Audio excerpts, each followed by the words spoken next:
ಹೊಸಮುರನಾಳ ಗ್ರಾಮದಲ್ಲಿ ಮಳೆರಾಜೇಂದ್ರ ಸ್ವಾಮಿ ರಥೋತ್ಸವವು ಅದ್ದೂರಿಯಾಗಿ ನೆರವೇರಿತು. ಈ ಭವ್ಯ ಕಾರ್ಯಕ್ರಮಕ್ಕೆ ಲಕ್ಷಾಂತರ ಸಂಖ್ಯೆಯ ಭಕ್ತರು ಸಾಕ್ಷಿಯಾದರು.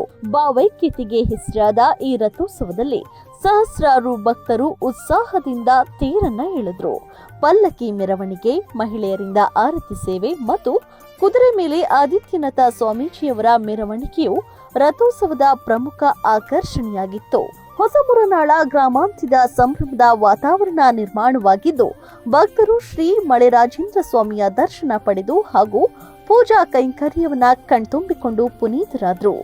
ಸರ್ವಧರ್ಮ ಸಮನ್ವಯ ತ್ರಿವಿಧ ದಾಸೋಹ ಮಠ ಹಾಗೂ ಈ ಭಾಗದ ಕೃಷಿಕ ವಿಶ್ವವಿದ್ಯಾಲಯದ ಮಳಿಮಠ ಎಂದು ಜನಪ್ರಸಿದ್ಧಿಯಾಗಿರುವ ಜಲವನ್ನ ಪೂಜಿಸುವ ಶ್ರೀ ಮಳೆರಾಜೇಂದ್ರ ಸ್ವಾಮಿ ಮಠದ ಜಾತ್ರಾ ಮಹೋತ್ಸವದ ಹಿನ್ನೆಲೆಯಲ್ಲಿ ಮೂರ್ತಿಗೆ ಮಹಾಭಿಷೇಕ, ಮಹಾಮಂಗಳಾರತಿ, ಭಗವದ್ಗೀತೆ ಪಾರಾಯಣ ನಡೆಯಿತು. ವಿಶೇಷ ಪುಷ್ಪಾಲಂಕಾರದೊಂದಿಗೆ ವಿಶೇಷ ಪೂಜೆಯನ್ನ ಸಲ್ಲಿಸಲಾಯಿತು.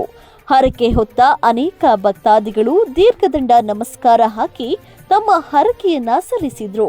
ಮಧ್ಯಾಹ್ನ ಸಾವಿರಾರು ಮಹಿಳೆಯರು ಆರತಿ ಸೇವೆಯೊಂದಿಗೆ ಶ್ರೀ ಸ್ವಾಮಿಯ ಮೂರ್ತಿಯನ್ನ ಹೊತ್ತ ಪಲ್ಲಕ್ಕಿ, ಕುದುರೆಯನ್ನೇರಿದ ಶ್ರೀ ಜಗನ್ನಾಥ ಸ್ವಾಮಿಯ ಸಾನ್ನಿಧ್ಯದಲ್ಲಿ ನಂದಿಕೋಲು ಪುರವಂತರ ಸೇವೆಯೊಂದಿಗೆ ಬಾಜಾ ಭಜಂತ್ರಿ, ಕರಡಿ ಮಜಲು ಸೇರಿದಂತೆ ಉತ್ಸವ ಅದ್ದೂರಿಯಾಗಿ ಜರುಗಿತು.